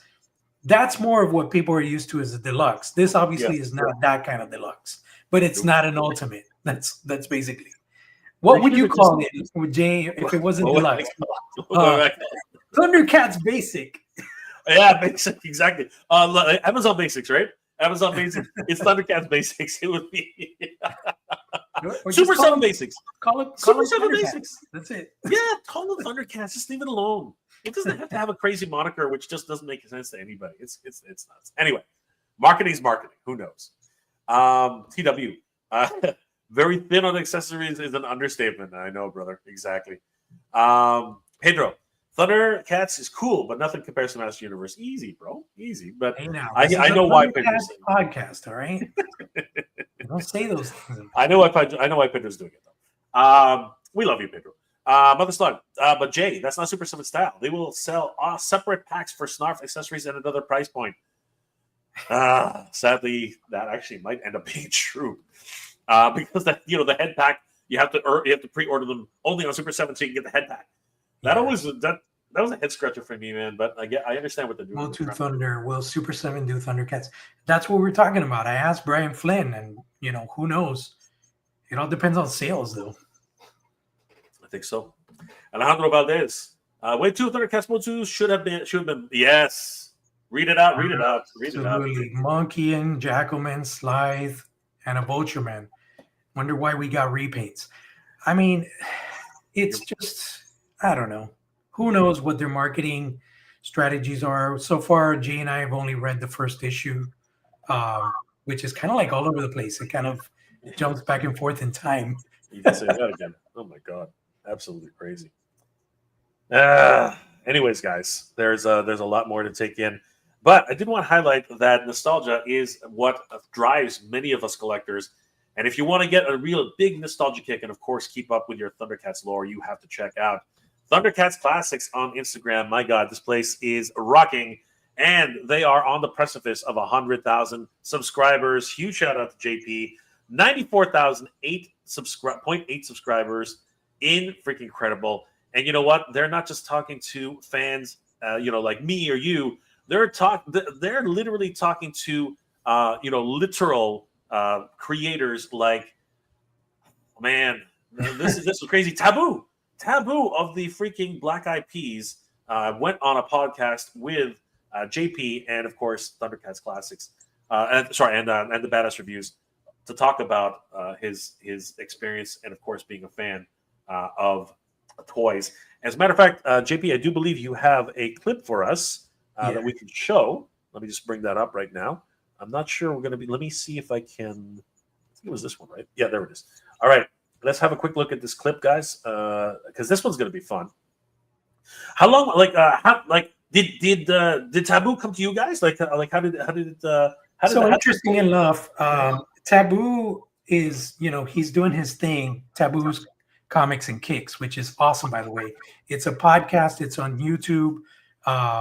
What I like about his approach is instead of what you and I are doing, where we're streaming from our cameras at home, he actually has his guest come over and they have like an in-studio production where he is having an interview with this person sitting across from him, and he has a bunch of toys showcased in the background. What's cool is that his guests are other people in the industry. So he had Faustino, which was the boy from Married with Children. Yes. He had him on. Fred, I think it was Fred Faustino, I believe. He's had other people in the industry, musicians. He had Kwame on with him. Kwame is very known in the toy industry. He's got his own toy brand and stuff like that, and he's a huge toy collector as well. But I found out about Taboo's Comics and Kicks, started following him. He was following Thundercats Classics. So I reached out to Taboo's Comics and Kicks, and I was like, hey, man, I love what you're doing. I'm a big fan, and would love to chat with you, have you on Toy Addicts Anonymous. And immediately it was like, I think like 30 minutes later, I got a message, hey, Taboo would love to join you and this and that. And the crazy thing was that day I was picking up my daughters from school and I had a missed video call, and it was Taboo. He had called me and awesome. I was like, dude, I'm so sorry. I'm cooking for the girls. And he's like, you're a girl, dad. I love that. And we just started chatting, and he was boarding the plane to go to Singapore for the Philippines tour show that they just did. And it was just amazing. It was like, I shared with him some of the stuff that I've been working on in the background with the toy industry and stuff. And we instantly just clicked, man. And, we made it happen. It was this Labor Day on Monday. Me and Carlos got to talk to him. We didn't want to talk about it beforehand because originally it was going to be pre-recorded, but then we had some problems with StreamYard where we couldn't do pre-record, and it was just going live. And, thankfully, Taboo was cool with that. We went live, but it was like a quiet live. We didn't promote it or anything. And I think that was awesome because it kept it grounded. It kept it focused on the conversation. And we didn't have tons of people geeking out, asking Taboo questions and stuff like that. Yeah, because that's probably what would have happened with you. It was so awesome. If you haven't seen it, do yourselves a favor, go and watch the interview. It was very enriching. What I love about what Taboo is doing is that he is embracing and putting a lot of exposure on the cultures, not only on his Hispanic side, but his Native American side of his roots and stuff. And it was just an awesome conversation. He is such an awesome human being, and he is such a big collector, Jay. Like Yeah. he was talking about his biggest grail. He just bought, I think he put like 3K down. He bought the USS flag in box. Wow. He bought that in Vegas. That's I, crazy. I want to see if he could share like pictures or video of it. Yeah. Well, let's take a look at this clip that you sent us because he literally talks about Thundercats in this clip. Yeah. Right? Is that actually what happened? So let's take a quick look at Taboo and his thoughts on Thundercats, guys. Let's have a look.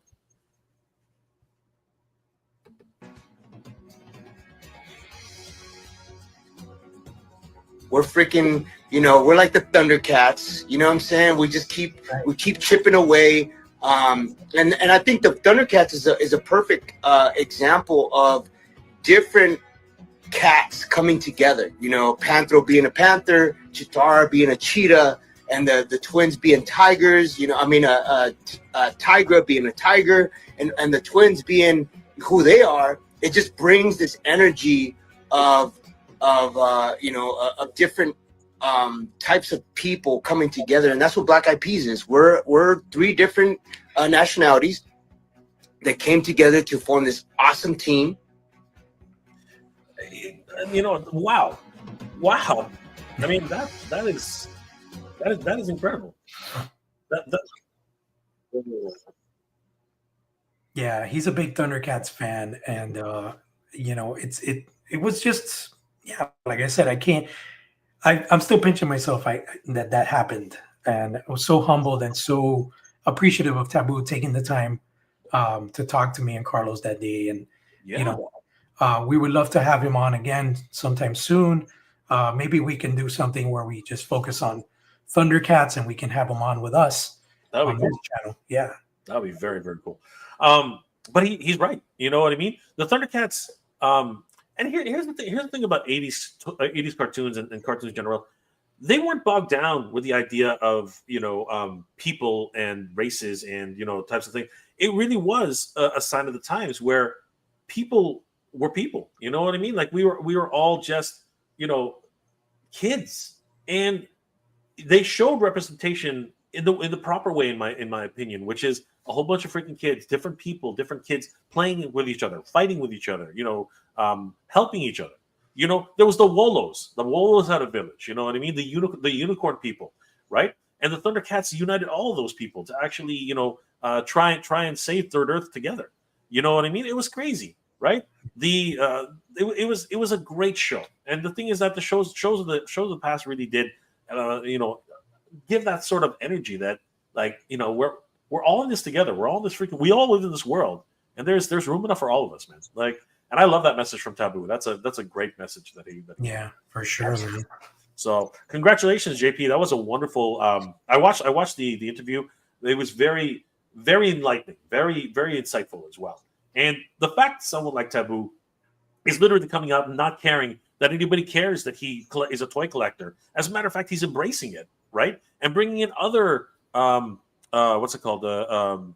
Stars, child stars and people who are still in the industry, and talking about their favorite cartoons, their favorite comic books, their favorite toys, right? I think that's awesome. I think that's great. And of course, he's now writing for DC. He's now writing for Marvel. He's now writing and creating his own IPs and own comic books. I mean, that is absolutely bonkers, man. And it really does show that it's a smaller world, and we're all just rediscovering ourselves. And nostalgia, JP, nostalgia keeps driving us, brother. Yeah, but for sure. The question remains: how long can this last, JP? How long can nostalgia last? I mean, really quickly, because we're going to start winding down, guys. By the way, guys, thank you so much for joining us. We really do appreciate it. But how long can nostalgia last, JP? Because as we've alluded to throughout the stream, many things have come full circle. We're talking about how I'm always opening the wrong freaking screen. All right, hold on. I'll get it this time, guys. I'll get it this time. It's kind of impossible for me again. All right, because as I said, re-releasing Jaga. Again, nostalgia abounds. Target with the LJN Super 7 doing it again with LJN style toy versions, which really a lot of people resonate with this. No matter how expensive they are. I'm just kidding. But yeah, we are here for nostalgia. But how long can it last? How long can this wonderful train keep going? Because, as we mentioned earlier, right now there is nostalgia once again rearing its head, trying to get a last bastion of the Clone Wars backed.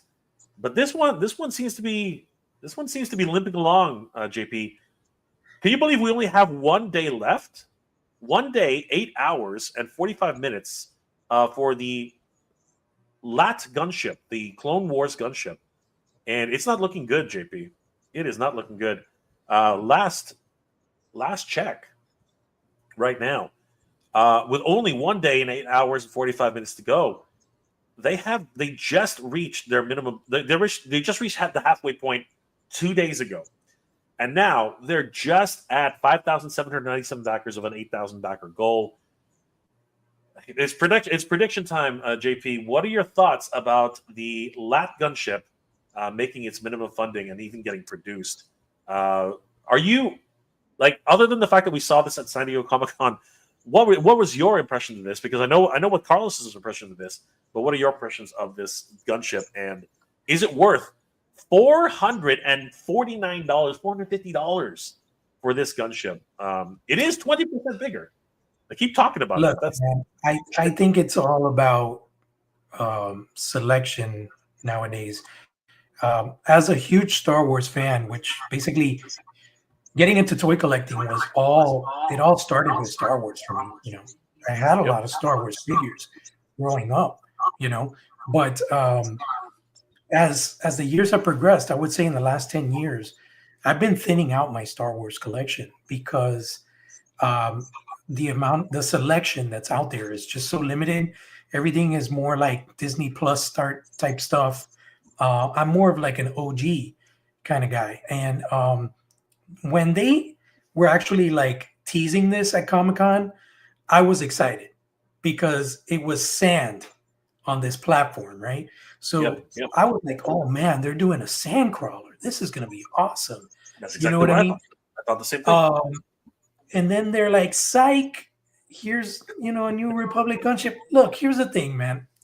When it's almost like it's not relevant, because when was the last time that we had a Republic gunship in current media? You know what I'm saying? This obviously was, strong in Attack of the Clones in when those cartoons were going on, Attack of the Clones, the film and the prequels.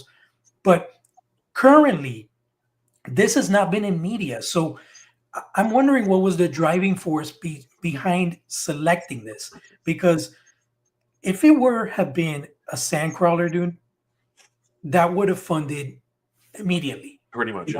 They would have probably done some really cool stuff where they would have added interior housing and stuff that wasn't in the vintage toy. It would have had different types of Jawas. They could have had a really cool moisture farmer Luke, all plussed up with accessories. They could have done so much awesome stuff with a sandcrawler. Yep. And the problem is, I think one of the biggest things that's so evident is that I think a lot of collectors are not privy to is when you're talking about licensed IPs versus owned IPs. If you look at the Snowcat, that thing funded completely. Everything funded. And it's, I think, more than $100 less than this. And it's a 6-inch, it's a 1/12 scale vehicle. Mm-hmm. This is 3 3/4 scale vehicle. And it's $120, $130 more than the Snowcat. Yep. So that's very telling right there. Obviously they got to pay, Papa Disney trophies and stuff like that. But it's just for me, man. I'm not excited about this at all. I don't want it. I don't care for it. I appreciate it.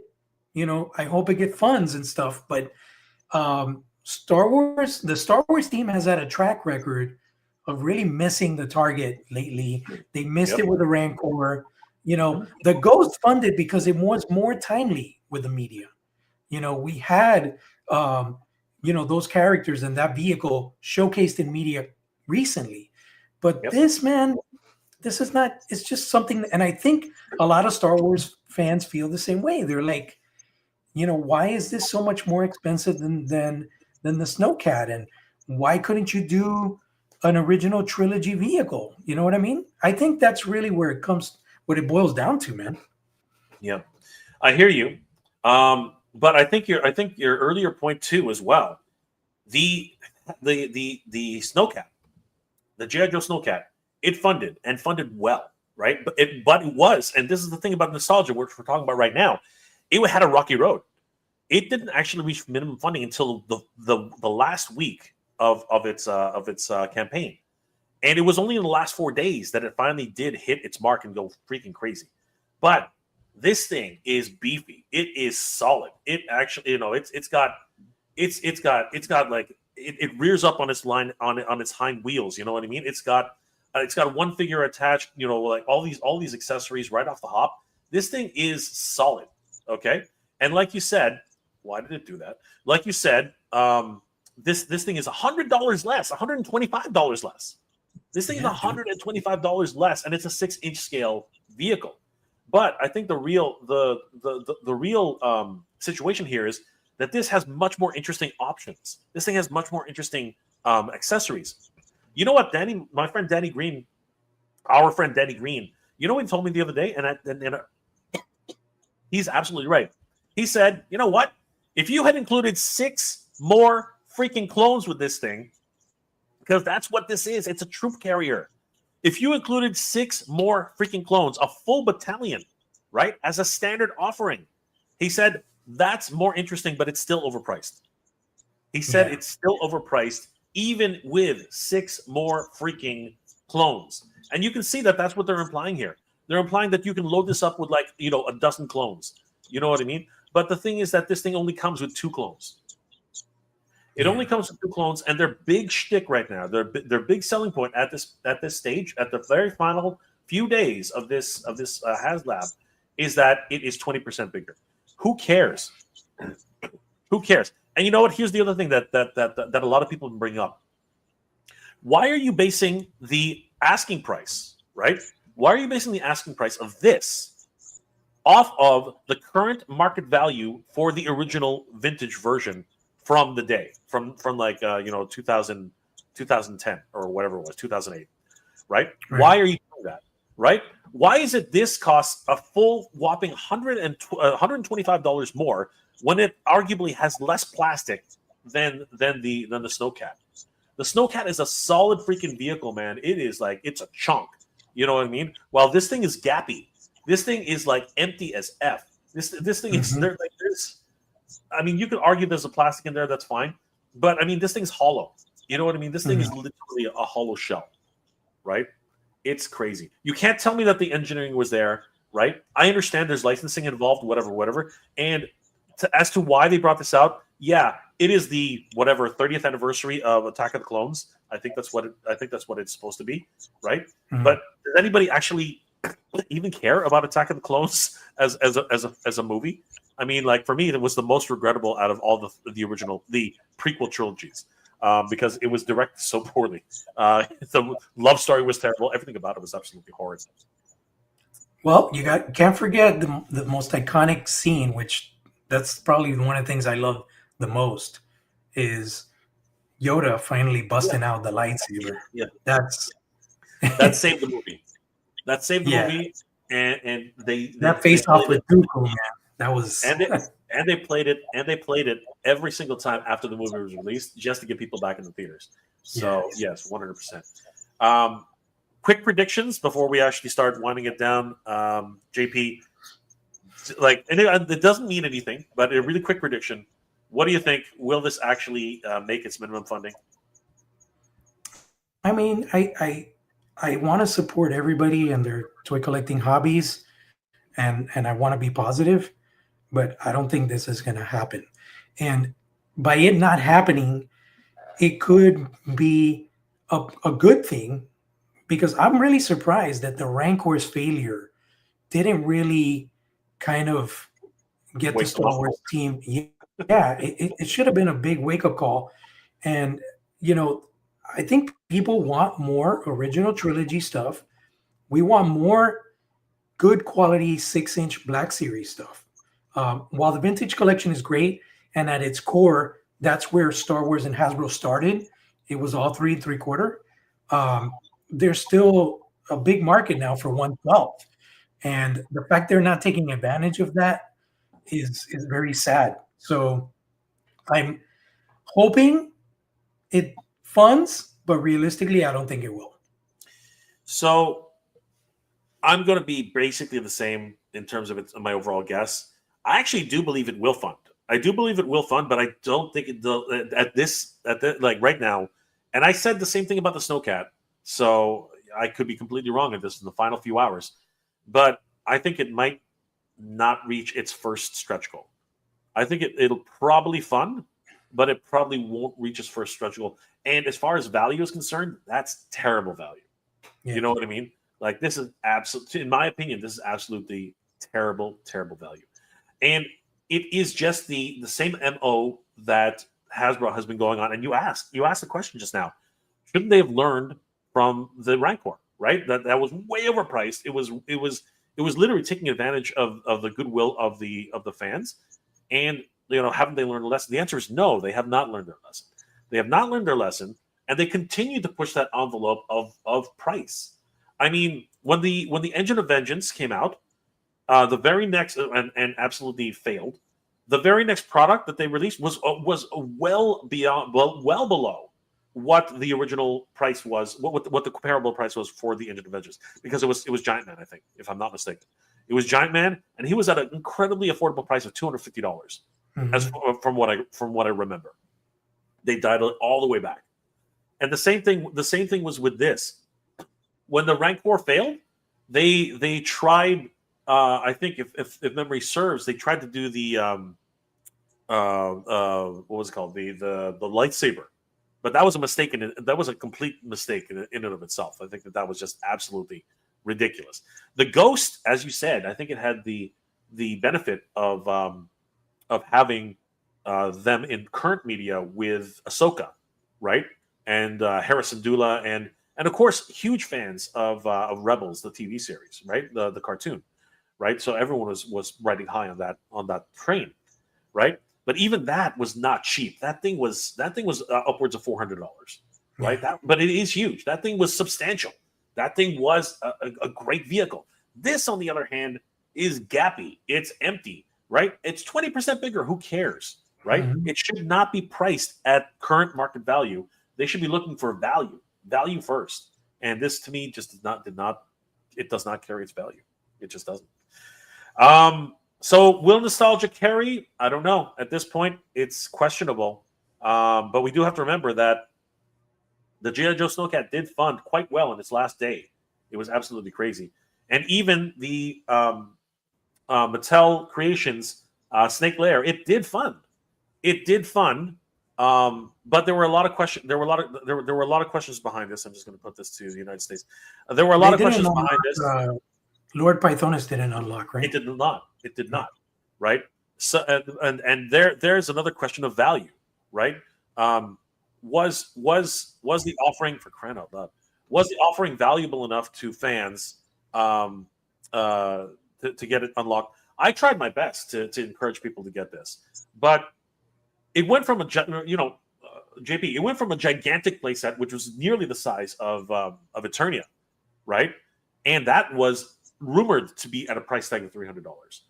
And now this one is just barely bigger than both Snake Mountain and Castle Grayskull, and it's still $300. So the question of value continues to be there. But this is not a nostalgic thing, right? This is a brand new item. This is something which is never once created. So it really does beg the question: is nostalgia driving toy sales these days? Right? Is it? Very, very curious. But in my opinion, we need new media, we need new action figures, and we need new toys like From the Realm. I think, guys, if you really want to see something in new endeavors, you have to go to the creators who are making new, exciting projects.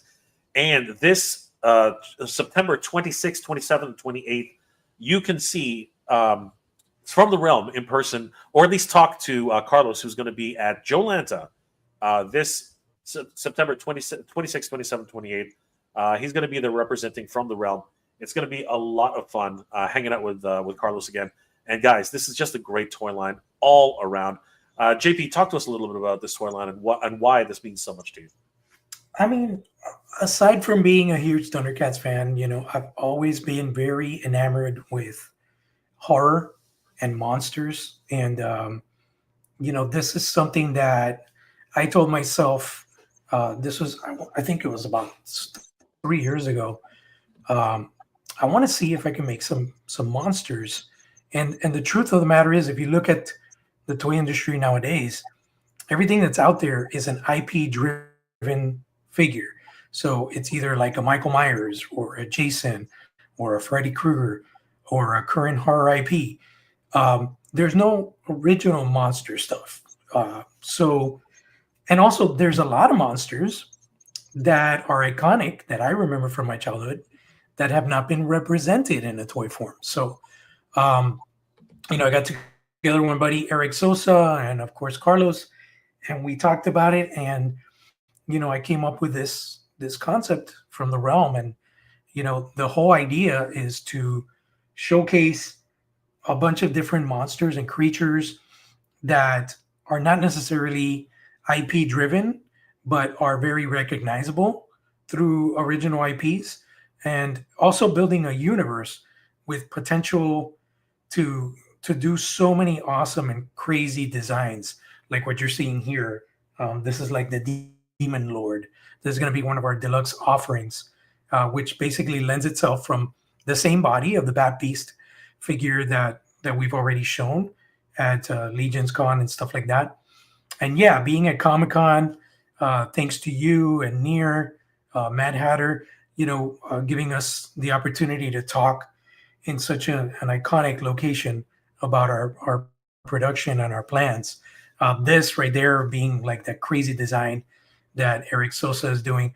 I mean, there is so much potential for this universe. And we're currently working on the narrative and the story that drives these characters in this world. And we can't wait to share it with the public. You know, there's just so much potential for world building, for creatures, for story. You know, just can't wait to get these figures made. Right now, we're hoping early 2026 is going to be the goal. Hoping that, you know, the tariff situation subsides and we can get a better grip on things and really get rocking and rolling with this toy line. Absolutely, and huge shout out to Eric Sosa, who's been the driving force for these 3D editions. Of course, the actual action figures themselves, but that doesn't negate the fact that JP is the one designing all these toys, and of course, Carlos over at the Badass Reviews has been championing this, and of course, the three of these guys are really kicking ass with this new design. I'm excited to see this, and of course, guys, if you are excited as well, definitely you want to head over to Jolanta 2025 in Duluth, Georgia, September 26th, 27th, 28th at the Gas South Convention Center, 6400 Sugarloaf Parkway. And guys, we will be there along with From the Realm, showcasing our own IP, El Dragoon, which of course is the story of a washed-up retired luchador wrestler who learns that the darkness in his past is actually linked to an ancient spiritual war, and we are very excited about this IP. It's, of course, a mix of luchador wrestling with a little bit of Dragon Ball, secret societies, and the fate of the world mixed in. It's going to be a lot of fun. We will also be at Jolanta 2025 showcasing all of our new products, and you can ask us about the storyline, the comic book itself. We'll be actually showcasing some of these new trading cards for the collectibles at the show. And of course, we'll be unveiling a few more secret versions that are coming out. Our Kickstarter is going to be coming soon. We're thinking sometime in the last quarter. So we'll keep you guys updated as far as that. And of course, we do have new t-shirts coming out. We hope you guys will support us by picking up a t-shirt. And once the website is completely up, we'll have all the updates, especially our trip to San Diego Comic-Con with our good friends, JP, as well as Carlos of the Badass Reviews. It was a blast hanging out with those guys. The concept idea for a custom figure from Vaz Customs, who did an amazing new action figure for us, and even meeting Bret Hart in person at VonCon.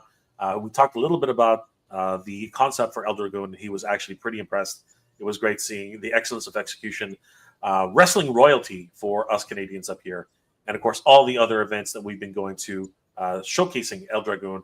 It's been a blast. Guys, please head over to eldragoon.com, sign up for our mailing list so you'll be the first to know about all the new upcoming events and places we're going to be visiting, and of course more about the storyline, the action figures, the possible action figures that are going to be coming out, and we hope to see you guys there. And don't forget, please subscribe to From the Realm. Definitely, guys, you want to see brand new action figures based on classic horror, but at the same time having their own narrative and brand new story. You definitely got to check them out, as well as our good friend Thundercats Classics, guys. He's almost at 100,000 followers, 94.8 subscribers, and of course, if you are Thundercats, you're watching this channel. So, guys, thank you so much. And one last time, guys, I really do encourage you to head over to Thundercats Lair, and I hope you're watching from there. But thank you all for subscribing to Thundercats Lair. We really do appreciate the support, guys. It means the world to us. And of course, we have new topics coming up, but all the great topics we've had talked about in the past couple of weeks, it's been an absolute blast. My friend JP and I are going to continue every Sunday, and we hope to see you guys there. JP, what do you work on, my friend, and how can people reach you? Because it's been one heck of a week for Thundercats. Oh, man. Well, I just wrapped up my design for the new Bolt Airs Mystery Air Jordan 1s, What the Mutant. So really excited to finish wrapping that up.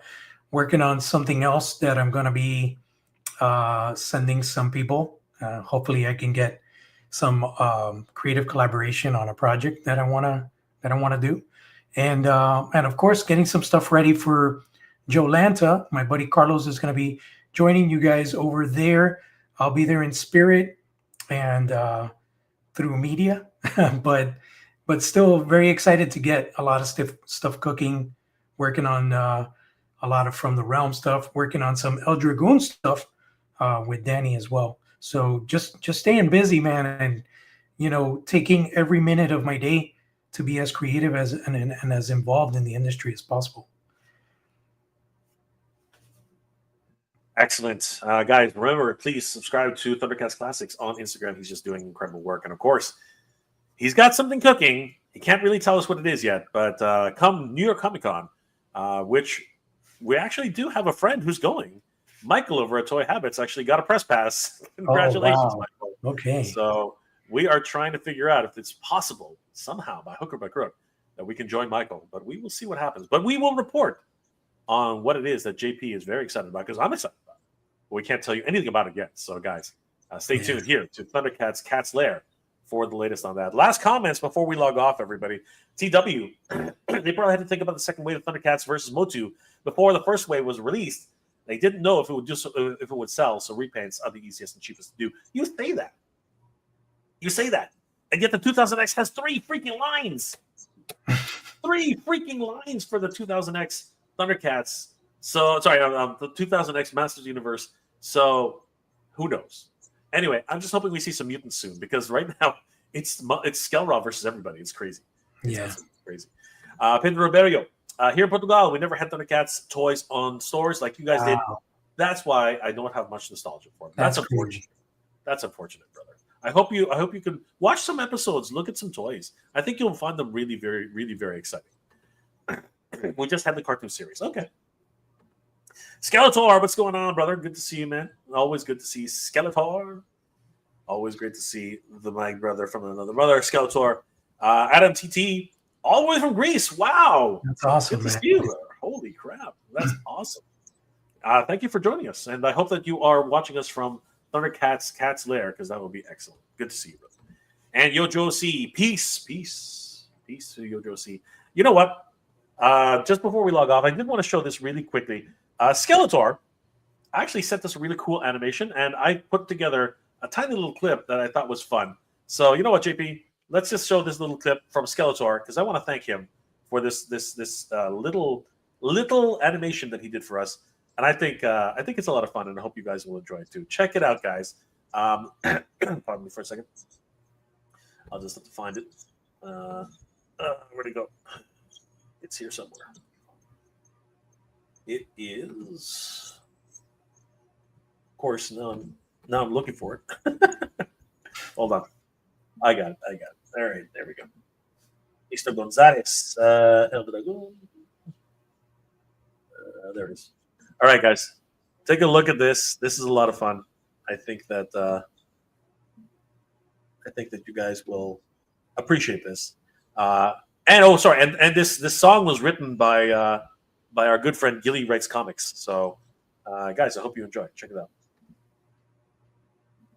On the line, lose your spirit, the line, when darkness tried to swallow him whole. He was reborn with a nation warrior soul. Fight for love, fight for family, fight for others, it's insanity. A hero the world will need to know. He's the fighter, he's the knight, he's the hero, he's the fight. Whether daytime or night upon the moon. Oh, Dragon!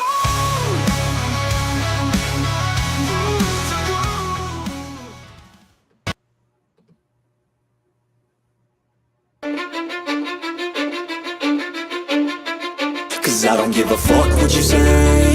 Yeah, I'ma do shit my way. So you can go kick rocks, I'ma stack bricks up, build what I want to make.